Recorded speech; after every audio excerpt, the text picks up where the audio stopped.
கடந்த முறை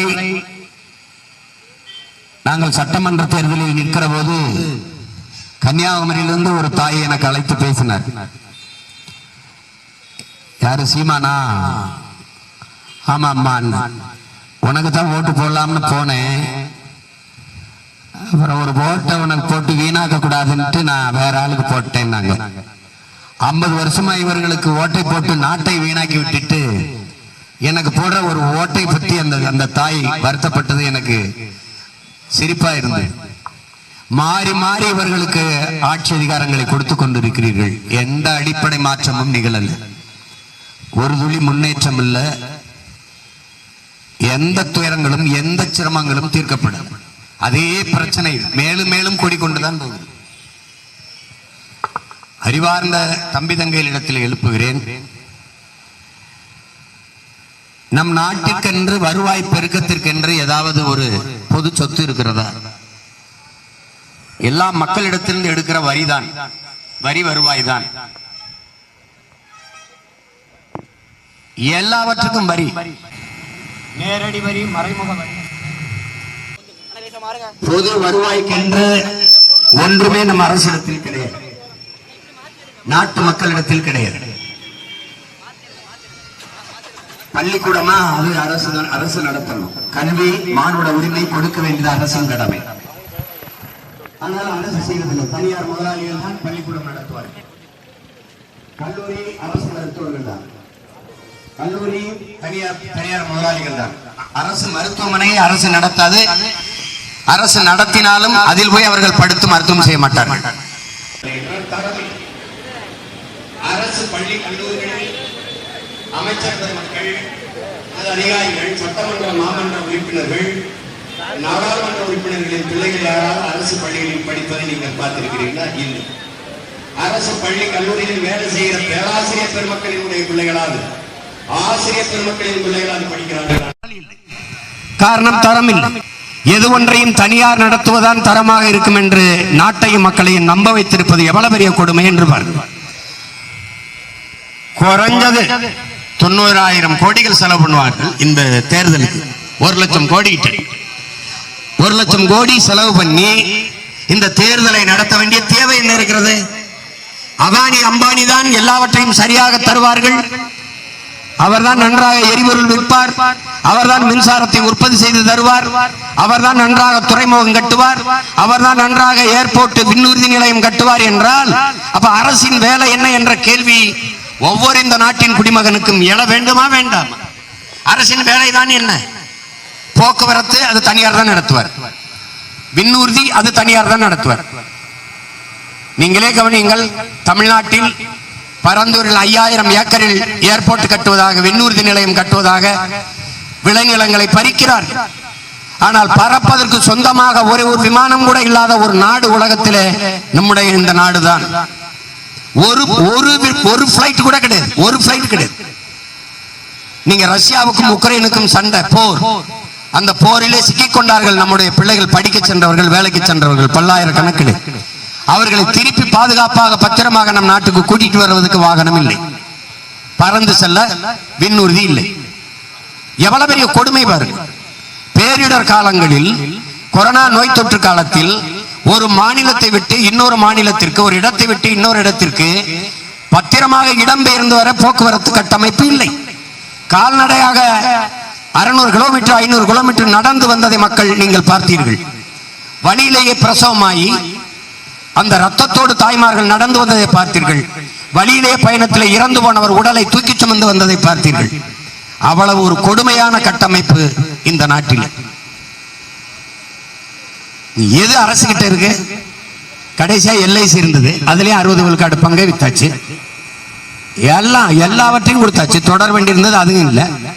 ராணுவம் இருந்துச்சு, ராணுவத்தில் 100 விழுக்காடு அந்நிய முதலீடு. நீங்களே யோசிச்சு பாருங்களேன். ராணுவ ரகசியம் என்று ஒன்று சொல்வார்கள். இப்போது ராணுவத்துக்கு ரகசியம் இருக்கா?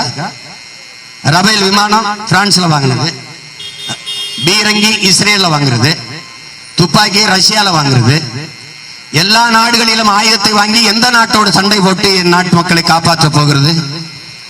அந்நிய முதலீடு, முதலீடே அந்நிய முதலீடு. பெரும் பெரும் முதலாளிகள் வந்து ராணுவ தளவாடங்கள் உற்பத்தியிலே முதலீடு செய்து விட்டால் முதலாளிகள் உற்பத்தி செய்து நாட்டை பாதுகாக்க ஆயுதத்தை தரமாக தருவார்களா? ராணுவ வீரர்களுக்கு உணவு யாரு தர்றது? அந்த கேண்டீன் நடத்துவ யாரு? தனியார் முதலாளி. உடைகளை தச்சு கொடுக்கிறவர் யார்? தனியார் முதலாளி. எப்படி ராணுவம் நாட்டுக்கான ராணுவமாக இருக்கும்? அறிவார்ந்த தமிழ் சமூக மக்களின் தம்பி தங்கைகளை சிந்திடுங்க. ஒரு முதலாளி தன் லாப தேவைக்காக முதலீடு செய்வானா, மக்கள் சேவைக்காக முதலீடு செய்வானா என்பதை நீங்கள் சிந்திச்சு பார்க்கணும். முதலாளிக்கு லாபம் தான். பிரான்சில் போய் போர் விமானம் வாங்குறோம், ரபேல். அதே பிரான்ஸுக்கு பாகிஸ்தானுக்கும் காசு கொடுத்தா அந்த விமானத்தை விற்பான்ல. அவனுக்கு வேண்டியது அவன் வியாபாரம், அவன் பொருள் விற்பனை ஆகணும், அவ்வளவுதான். அது எப்படிப்பட்ட ஆபத்தான போக்கு என்பதை நாம் சிந்திச்சு பார்க்கணும். எல்லாமே தனியார் முதலாளிகிட்ட இருக்கு. விளிங்கத்துல துறைமுகத்தை கட்டுறது யாரு? அதானி. சென்னையில காட்டுப்பள்ளியில 6111 ஏக்கர்ல துறைமுகம் கட்டுறது யாரு? அதானி தான். ஏன் அரசு கட்ட முடியாத? கட்டுறது இல்ல.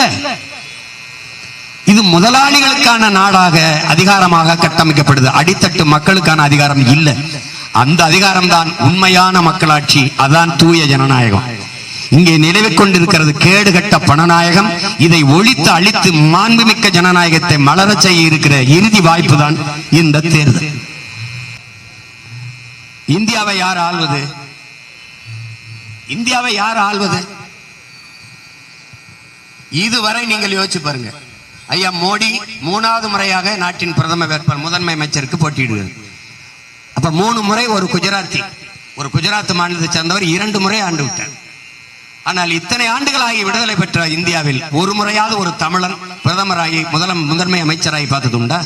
அல்லது ஒரு மலையாளி, கேரளாவை சேர்ந்த மலையாளி? இல்லை. குடியரசுத் தலைவர் பதவி ஒன்னத்துக்கு உதவாத பதவி. நீட்டு இடத்துல காற்று இடத்துல கையெழுத்து போடணும். அது ரப்பர் ஸ்டாம்பும்பாங்க நம்ம ஊர்ல. சும்மா இருக்கலாம் தலையாட்டிக்கிட்ட. ஆனால் ஏன் பிரதம அமைச்சராக ஒரு தமிழனை கூட வரவிடுவதில்லை? அவர்களுக்கு இந்தியா என்பதே இந்தி பேசுகிற மாநிலங்கள் தான். இந்தியன் என்பவனே இந்தியை தாய்மொழியாக கொண்டவன் தான். நாம் எல்லாம் அவர்களுக்கு 2ஆம் தர குடிமக்கள். நீங்கள் டெல்லிக்கு போங்க, ஹூ ஆர் யூன்னு கேட்பான். நீ இந்தியன் சொன்னா நோ சவுத் இந்தியன் பா. எஸ் ஐ ஆம் சவுத் இந்தியன் சொல்லணும். நாம் தென் மாநிலத்தவர்கள். நமக்கென்று எதையும் அவங்க எதை பற்றியும் கவலைப்பட மாட்டாங்க, எதையும் தர மாட்டாங்க. நமக்கென்று இருந்தால் நம்ம வீட்டு இளவு கூட வந்து ஆள மாட்டாங்க. 20 பேர் ஆந்திர காட்டுகளை சுட்டு போட்டதுக்கு நாட்டின் பிரதம அமைச்சர் வருத்தம் தெரிவிச்சு பார்த்தது உண்டா? பேரிடர் காலங்களில் பெரும் வெள்ளத்தில் மிதக்கும் போது இந்த துயர துன்பத்திலிருந்து மக்கள் நீங்கள் மீண்டு வர நான் வாழ்த்துகிறேன், உங்களுக்காக எனது அரசு துணை நிற்கும் என்று சொன்னது உண்டா? நீங்க படிச்சது உண்டா? எதுக்காக வர மாட்டார்கள்? வாக்கு கேட்டு மட்டும் வருவார்கள். என் வாக்கை பற்றி கவலைப்படாத உங்களுக்கு எதற்கு என் வாக்கு என்று கேட்கிற அந்த சூழலை நீங்கள் உருவாக்க வேண்டும்.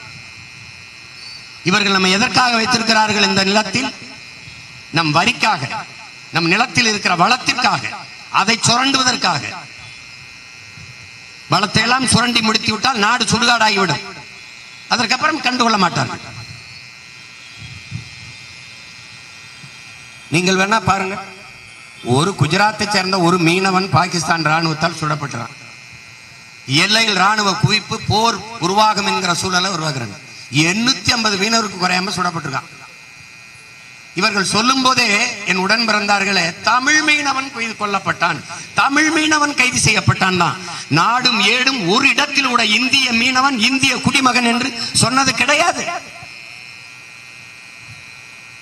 அப்ப என்ன சொல்ற? உங்க பிள்ளைகள் அடிப்படை அமைப்பு அரசியல் மாற்றம். அப்ப அடிப்படை அமைப்பு அரசியல் எப்படி மாத்துவாசிமான்? சுழற்சி முறையில இந்தியாவை ஆளணும். சுழற்சி முறையில ஆந்திரா நரசிம்மராவ் ஆண்டுட்டீங்க, கர்நாடகா தேவேகவுட ஆண்டுட்டீங்க, குஜராத் நீங்க 2 முறை ஆண்டுட்டீங்க. இப்ப ஒவ்வொரு மாநிலமும் எடுத்துக்கிட்டீங்க. இப்ப எனக்கு இந்த சுழற்சி முறையில வா, எனக்கு என் பங்காளி இருக்கான் மலையாளி, அவனுக்கு ஒரு 5 வருஷம் கொடு, அதுக்கப்புறம் எனக்கு கொடு.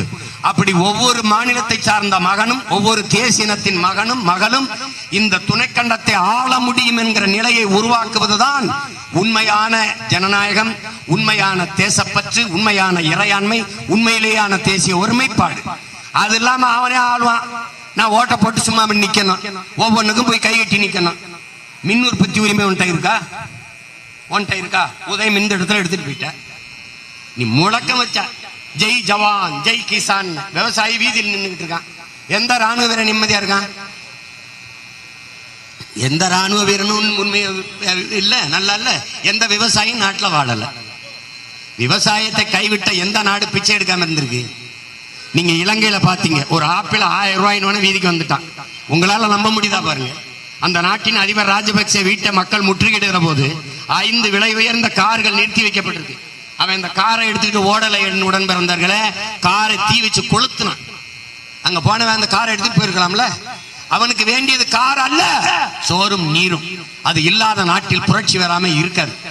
நீங்க செல்போன் இல்ல, டிவி இல்ல, கார் இல்ல, கம்ப்யூட்டர் இல்ல, ஏசி இல்ல, ஃப்ரிட்ஜ் இல்லைன்னா ஒரு நாட்டில் புரட்சி வராது, போர் வராது. ஆனால் நீரும் சோறும் இல்லை என்றால் அந்த நாட்டில் புரட்சி வராம இருக்காது. அதற்கு சான்று இலங்கை. அது சின்ன நாடு, தப்பிச்சிருச்சு. இது சின்ன நாடு இல்ல, பெரிய துணை கண்டம், பல நாடுகளின் ஒன்றியம். நம்ம மிக கவனமாக கால் எடுத்து வைக்கணும். நோட்டை வாங்கிட்டு ஓட்டை போட்டு நாட்டை வீணாக்கிட்டு இருக்க கூடாது. நீங்க நோட்டை வாங்கிட்டு ஓட்டை வைக்கிறீங்க, அவன் அந்த ஓட்டை வாங்கிட்டு நாட்டை வைக்கிறான். நாடு யார்கிட்ட இருக்கு? நான் எதுக்கு சொல்றேன், இந்த தேர்தலை ஏன் நடத்துறீங்க? தேர்தலை நிறுத்திருங்க. இந்தியாவை விற்பனைக்கு கொண்டு வாங்க, ஏலத்துக்கு கொண்டு வாங்க, ஒரு ஏல டெண்டர் முறைக்கு கொண்டு வாங்க. அப்படிதானே? 150 லட்சம் கோடி கடன். அப்ப 150 லட்சம் கோடி கடன், அதுக்கு மேல 1 லட்சம் கோடி கூட வச்சு விலைய வைங்க. 151 லட்சம் கோடி இந்தியாவின் மதிப்பு. ஏலம் எடுப்பவர் யார்? போடுங்க. ஒரு முறை அதானி கேட்பார், ஒரு முறை அம்பானி கேட்பார். எவர் அதிக விலை கொடுக்குறாரோ அவர்கிட்ட ஒரு 5 வருஷம் கொடுத்துருங்க. எங்களுக்கு நிம்மதி. நாங்களும் நம்பிக்கையோடு நல்ல ஆட்சி வரும், எங்களுக்கு வறுமை போயிடும், வயிற்று பசி தீந்துரும், வேலை வாய்ப்பு கிடைச்சிரும், நாங்களும் நல்லா படிக்கலாம் வாழலாம்னு வரிசையில் நின்று ஓட்ட போட்டு போட்டு எங்களை தூக்கி நீங்க சுடுகாட்டில் போட்டதான் மிச்சம். ஒன்றும் கிடையாது, ஒரு மாறுதலும் இல்லை, ஒன்றும் நடக்கல. இந்தியாவில் உலகத்தின் பணக்காரர் இருக்கார் அதானி. ஆனால் 28 கோடி மக்கள் இரவு உணவு இல்லாம தூங்க போறாங்க. எப்படி இருக்கு பாருங்க. கொரோனா காலத்துல போய் பாருங்க, நம்முடைய மதிப்புமிக்க நிதியமைச்சர் அவர்கள் கொடுத்த பேட்டி இருக்கு. 80 கோடி ஏழை மக்களுக்கு 80 கோடி ஏழை மக்களுக்கு 5 கிலோ அரிசி 2 கிலோ பருப்பு நாங்க கொடுத்துருக்கோங்கிறாங்க. 80 கோடி மக்கள் ஏழைகள். இந்த நாட்டில் மொத்தமே 130 கோடி தான். அதுல 80 கோடி மக்கள் ஏழைகள் என்றால் இந்த நாடு தொற்று இருக்கிற வளர்ச்சி, பெற்று இருக்கிற மாறுதல் ஒண்ணும் கிடையாது. எனவே இந்த முறையாவது என் அன்பிற்குரிய மக்கள், அறிவார்ந்த என் தமிழ் சொந்தங்கள் ஆழ்ந்து சிந்தித்து தெளிந்து முடிவெடுக்க வேண்டும். நீங்கள் போட்டாச்சு, என் பங்காளி வடிவேல் சொல்வார்ல, இதுல ஒரு கையெழுத்து இதுல ஒரு கையெழுத்துன்னு, போட்டாச்சு போட்டாச்சு அப்படி. அதான் போட்டாச்சே. உங்களுக்கு பல முறை போட்டீங்க. தாமரைக்கு போட்டீங்க, கை சின்னத்துக்கு போட்டீங்க, ரெட்டாளைக்கு போட்டீங்க, உதயசூரியனுக்கு போட்டீங்க. என்ன என்ன முன்னேற்ற மாற்றத்தை நீங்க கண்டீங்க? ஒரே ஒரு முறை உங்கள் பிள்ளைகள், உங்கள் வயிற்று பிள்ளைகள் எங்களை நம்பி எங்களுடைய சின்னமான மைக்கு சின்னத்திற்கு வாக்கு செலுத்தி பாருங்கள். ஒரே ஒரு முறை. மாற்றம் என்பது சொல்லல்ல என் உடன் பிறந்தார்களே, அது செயல். அப்படிப்பட்ட மாற்றத்தை நாங்கள் கொண்டு வருவோம் என்கிறோம். என்ன செய்யணும்? தனியார் பள்ளிகளை மூட தேவையில்லை, தனியார் மருத்துவமனையை மூட தேவையில்லை. ஆனால் அரசு பள்ளி கல்லூரிகளின் மருத்துவமனையின் தரத்தை உயர்த்தி நாட்டின் முதல் குடிமகனுக்கு என்ன மருத்துவம் கிடைக்கிறதோ அதை கடைகோடி மகனுக்கும் கிடைக்க செய்வதுதான் உண்மையான ஜனநாயகம் இருக்க முடியும். ஏழைக்கு ஒரு கல்வி, பணக்காரனுக்கு ஒரு கல்வி இல்லாது அறிவை வளர்க்கும் கல்வி, உயிரை காக்கும் மருத்துவம், ஏழை பணக்காரன், உயர்ந்தவன் தாழ்ந்தவன் என்ற பாகுபாடின்றி எல்லோருக்கும் சரியாக சமமாக தரமாக கிடைக்கணும், இலவசமா கிடைக்கணும். அதை கொடுக்கணும்ல. இப்ப நீங்க குடிக்கிற தண்ணீரை விற்கிற முதலாளி யாரு சொல்லு பாப்போம்? அப்போல உரிமையாளர் யாரு? அக்கோஃபனா கிண்ல உரிமையாளர் யாரு? எங்க இருக்காரு? நீ வியாபாரம் செஞ்சு பொழைச்சிக்கிட்டு இருந்த, ஆன்லைன் வர்த்தகத்துல அதையும் மூடிட்ட, ஒண்ணுமே செய்ய முடியாது. குண்டூசிலிருந்து விளக்கமாறு, செருப்பு, பனியன், சட்டை எல்லாமே அவன் ஆர்டர் பண்ணா வந்து கொடுத்துறான் வீட்டுல. அந்த முதலாளி யாரு? அமேசான் முதலாளி எங்க இருக்கான்? நீ கண்டுபிடிச்சு சொல்லு பாப்போம். எல்லா வியாபாரம் போயிடுச்சு. நீ கடை வச்சும் பழைக்க முடியாது. கேரளால வங்காளி ஏறிட்டான். பெட்டி கடையிலே வங்காளி, தட்டு கடையிலே வங்காளி, புட்டு கடையிலே வங்காளின்னு அங்க ஒரு பிள்ளை பாடிட்டு இருக்கு. இங்க பூரா வட இந்தியக்காரன். முன்னாடி இந்திய திணித்தார்கள், எதிர்த்து போரிட்டோம். இப்ப இந்திக்காரனை திணிக்கிற மண்டிட்டோம், ஒன்னும் செய்ய முடியல. எல்லா கடைகளையும் விலைப்பட்டியல்ல இந்தியில் எழுதியிருக்கு, எல்லா விளம்பர பலகையிலையும் இந்தியில் எழுதியிருக்கு. அவன் எல்லாரும் வீட்லயும் வேலை செய்யறான். நான் ஒரு தடவை ஒரு விடுதியில போய் வண்டியை நிறுத்தினேன். முதல்ல அண்ணன் பின்னாடி கொஞ்சம் வாங்கினேன், பின்னாடி கொஞ்சம் வாங்கணும்னு கேட்டு இருந்துச்சு. நிறுத்தினேன், காடி கராகைங்கிறான். இவன் யாரா, இவன் எப்படா வந்தான்னு. அவன் இங்க போய் டோல்ல சுங்கச்சாவடியில வசூலிக்கிறான் பாரு. அவன் என்று வந்து சேஞ்சு நகிகேன்னா, நான் மணி நகிகேன்னு எடுறான் வண்டின்னு போயிட்டேன். பூரா வந்துட்டான். தட்டு கழுவுறதுல இருந்து, வீட்டு வேலையில இருந்து, மேசை கழுவுறதுல இருந்து, சாப்பாடு எடுத்து வைக்கிற வேலை, குப்பை அல்ற வேலை, சென்ட்ரிங் பாக்குற வேலை எல்லாம் அவன். நீ வேலை செய்ய மாட்ட, நீ வேலை செய்வியா? நீ கொத்தனார் வேலைக்கு போவியா, தச்சு வேலைக்கு போவியா, சென்ட்ரிங் போவியா? போக மாட்ட. இங்க டீ கிளாஸ் கழுவ வைக்கப்படுவ. இந்த சாதிக்காப்பற கோலை கழுவுறதாடா, இந்த சாதிக்கார போய் எச்சு கிளாஸ் கழுவுறதா அப்படின்னு. துபாயில போய் கக்கூஸ் கழுவுவ, பெருமையா இருக்கும் உனக்கு. இங்க ஆடு மாடு வளர்க்க மாட்ட, அவமானம். ஆனா துபாயில போய் ஒட்டகம் மேப்ப, அது பெருமை. இது ஒரு இழி சிந்தனை. எந்த வேலையும் செய்யலாம் இழிவு அல்ல, எந்த வேலையும் செய்யாமல் இருப்பதான் இழிவு என்ற உளவியல் நிமிர்வு ஒவ்வொரு தமிழ் மகனுக்கு வரணும். அப்பதான் நீ வளர முடியும், வாழ முடியும். நீ வேலையை விட்டு கொடுத்துட்டா, இன்னைக்கு உனக்கு வேலைக்காரன், நாளைக்கு அவன் முதலாளி, நீ வேலைக்காரன். எழுதிவை, வரலாறுகளில் தான் நடந்திருக்கு. இமய வரை பரவி இருந்த நீ குறுகுனது இப்படித்தான். இந்திக்காரன் வீட்டுல வேலை செய்ய வைக்கும்போது இவன் ஜல்தியாரோ பாணிக்காரோன்னு இவன் பேசிருக்கான். அவன் இங்க வேலை செய்யறதுக்கு தமிழ் கத்துக்கிட்டு வர மாட்டான். நீ வேலைக்காரன் பேசுறதுக்கு ஹிந்தி கத்துக்கிட்டு இருக்க. இந்த கொடுமை எங்க போய் தொலைக்கிறேன்னு நீ பாத்துக்க. உன்னுடைய ஆதார் அட்டையை எடுத்து பாரு. உன்னுடைய ஆதார் அட்டைய இந்தியில தான் உன் பேர் எழுதிருக்கு. உன்னுடைய அடையாளமே, உன்னுடைய மொழி, உன்னுடைய தாய்மொழி தமிழ் தான். உன் அடையாளமே இந்தியா மாறிட்ட பிறகு நீ இந்திக்காரன் தான். இந்தி படிச்சா வேலை கிடைக்கும்ங்கிறான். அப்ப இந்தி படிச்சா வேலை கிடைக்கும்னா 1.5 கோடி பேர் ஏன்டா இங்க வந்து வேலைக்கு வந்து நிக்கிறான்? ஏன் வேலைக்கு வந்து நிக்கிறான்? இங்க சோன் பப்படி சொட்டு பானி பிரிவிக்கிறவங்களா யாரு? யாரு? அவெல்லாம் இந்தி படிச்சவன் தானே. அப்ப இந்தி படித்து இந்தி பேசுகிற மாநிலங்கள்லாம் வேலையில் தண்ணீரை அடைந்துட்டீர்களா? ஒண்ணும் கிடையாது. இங்கிலீஷ் படிச்சா அதை இன்டெலிஜென்ட். உன் இங்கிலீஷ் நாலேஜ் எப்படி இருக்குன்னு பார்ப்போம் அப்படிங்கிறது. இங்கிலீஷ் நாலேஜ் அல்ல, அது ஒரு லாங்குவேஜ், அது அறிவல்ல, அது ஒரு மொழி, அவ்வளவுதான். அடுத்தவன் மொழி எனக்கு அப்படியே அறிவாகும்னு எவன் கேட்கிறான்? அவன் மொழி எனக்கு தெரியலனா எனக்கு என்னடா அவமானம்? என் தாய்மொழி தெரியலனா தான் எனக்கு அவமானம். அதை தமிழ் இளம் தலைமுறையினர், என் தம்பி தங்கைகள், இது ஆழ்ந்து சிந்திச்சு முடிவெடுக்க வேண்டிய தேர்தல். சும்மா ஓட்ட போட்டு போயிடக்கூடாது. நாங்க பேசுறத உச்சு கவனிங்க. இன்னைக்கு இல்ல, 13-14 வருஷமா கத்திருக்கு. தொண்டை தண்ணி வர, நெஞ்சு வெடிக்க வெடிக்க கத்திருக்கு. உடம்பெல்லாம் ரத்தம் வேர்வையா உருகி ஓட, உப்பு பூக்க கத்திருக்கு. இன்னைக்கு தான் ஆரம்பிக்குது.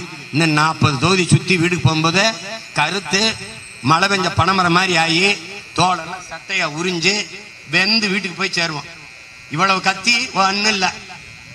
நீ நினைச்சு பாரு, அரை விழுக்காடு, 1 விழுக்காடு, 1 விழுக்காடு ஓட்டு வச்சிருக்கவனுக்கு பேரம் பேசி கூட்டணி சேர்க்கும் போது எனக்கு எத்தனை கோடிகள் பேசியிருப்பாங்கன்னு நீ நினைச்சு பாரு. எவ்வளவு சீட்டு பேசியிருப்பாங்க.